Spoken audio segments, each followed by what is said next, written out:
के नमूने आ ते ओहदे विच मैं 3 जिहड़े ने मुताले जिहड़े नसर दे रखे आ ते 6 ओहदे विच नज़म दे ने। इस तरीके दे नाल तीसरी किताब जदीद अदबी तहरीकें आ ओहदे विच मैं 7 तहरीकां लईआं ने और इहदे नाल दूसरी जिहड़ी आ जदीद तनकीदी नज़रिया छप गई जी, छप गई ने। ठीक है जी। 2 जिहड़ी जदीद तनकीदी नज़रियात उस मैं 16 मुताले लाए ने जी जी। ते उहदे विच मैं कोशिश की है कि आसानी दे नाल जिहड़ी है ज़बान भी आसान होवे, बा मुहावरा होवे ते बच्चा पढ़न लग्या उन्होंने मुश्किल ना पेश आती होवे। क्योंकि अज तक मैं जिहड़ियां भी तहरीकां दियां या नज़रियात दियां किताबां देखियां ने उहदे च एक गल कर लग्या शुरू च एक 5 सफ़े ते जाके 85 सफ़े ते बाकी गल हो रही है, मुख्तलिफ अबहाम पाया हुआ, लेकिन मैं एक मौजू लिया उस मौजू चो बाहर नहीं निकले। क्या तुम अज की जी तहकीक है तो मुतमन हो जी अजकल बच्चे कर? लेकिन साढ़े तहकीक कोई नहीं हो रही। अगर सही तरीके नाल किसी दी म्यार ते परखिया जाए साढ़े मिकदार हो चुकी है, म्यार साढ़ा घटदा जांदा, मिकदार ते म्यार नहीं हो रहा, मिकदार वधदी जांदी आ, म्यार घटदा जांदा साढ़े जेहड़े काम। जी सर। मैं मेरी किताब है मौजूआत उत्ते तुसीं मुतमन हो, जेहड़े मौजू दित्ते जांदे ने जेहड़े मौजू जो अजकल बच्चे इन्ने क 5000 ने 5000 के चक्कर दे विच एमफिल करते पे ने और उहदे विच उन्हां दे कोई ऐसा कोई मौजू नहीं जिहड़ा कोई कल के यानी कि खुल के आ सके जो तो असीं कोई मुतासर होइए कोई मौजू तो एक डिग्री के हसूल लिए ये चीज़ां हो रही ने बहुत सारिया, लेकिन वो चीज़ां नहीं कीआं जिस तरीके नाल असीं अपनी तालीम मुकम्मल की या असीं करवा रहे हैं। क्योंकि मैं मेरा ये असूल है कि मैं कहना अगर मेरे को किसी ने आना तो बुनियादी माखज़ लैके आओ, मेरे को जड़ियाँ है बाकी चीज़ां जड़ियाँ सारी माखज़ मिलते हैं, लेकिन यह कापी पेस्ट जो चीज़ां हो रही ने ये गलत हो रही ने। एक मौजू ते बार बार मरोड़ तरोड़ के मौजू देखो हो रहा वो देखो वो शायर लै गए ने जिन्होंने शायरी का पता ही नहीं गया कि शायरी की चीज़ की है। जी सर। वो देखते है कि ये 2 किताबां आ गई, एक किताब आ गई तो एमफिल करवा दो। हाँ जी हाँ जी। और ये जो साढ़े तो बहुत नुकसान हो रहा जिसकी वजह के नाल जिहड़ा ना कि बहुत सारे ऐसे है कि बहुत सारे शायर अदीब साढ़े हथी बने ने, फिर सानू तकलीफ होंदी है जो साढ़े तो उच्ची कुर्सी ते जाके बैठते है, सानू भी तकलीफ होंदी है। तो क्या सर जो उस्ताद निगरान ने सही हक अदा कर रहे हैं जो अपने?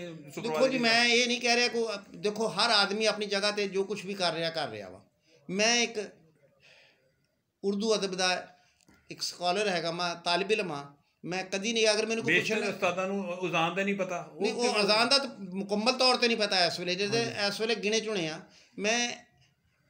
मैं जिस वेले कुवैत च मैं करीब 12 साल का अरसा गुजारिया वा मुख्तलिफ मुल्कां दे विच, ते उहदे विच मैं असी कुवैत दे विच उर्दू के फरोग का काफ़ी काम किया।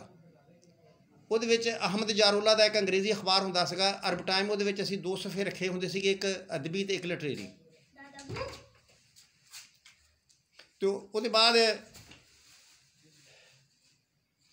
मेरिया किताबां भी आईयां होर भी असी यानी कि वादे लिए उर्दू के वादे लिए असी बड़े बड़े काम किए उत्थे कि एक सहाफ कुवैत अखबार सहाफत अखबार भी कढ़ी मिल जुल के, और वो एक दूजे के नज़दीक आया दूर नहीं होए। जी सर।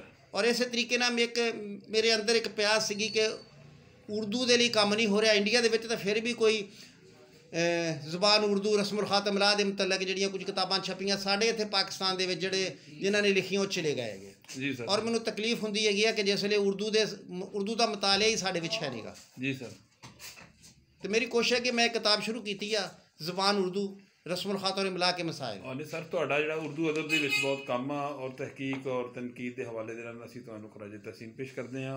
और जो तुसीं दस्सिया कि असल मौजूआत जिहड़े आ खास मौजू जिहड़े होने चाहिए उन्हां ते काम नहीं हो रहा, एक काम चलता फिरदा जिहड़ा मौजू आ उहदे ते सारा काम हो रहा। तो बाद औकात इक्को हिस्से नूं मरोड़ तरोड़ के कई बच्चों ने कीता हुंदा वा ते कापी पेस्ट वाली जिहड़ी तुसीं गल कीती आ सर सोहणियां गल्लां तुसीं कीतियां वा। अल्लाह पाक तुहाडा इस सफ़र बखैर वाफियत नाल मंजिल मकसूद तक जावे और इस तरह तुसीं खैर वाफियत नाल वापस आओ।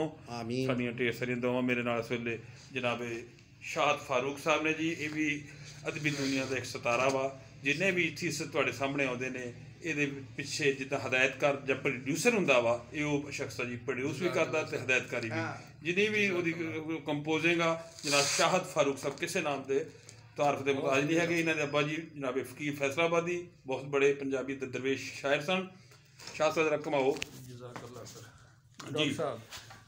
जनाब उस्तादां नूं मिलण आए सी ते अज दी साडी नशिस्त बड़ी अच्छी रही है माशाअल्लाह। ते असीं सलाम करन आए सी जनाब उस्ताद मोहतरम प्रोफैसर खलाक हैदराबादी साहब नूं। सर ढेर धन्नवाद, बहुत शुक्रिया।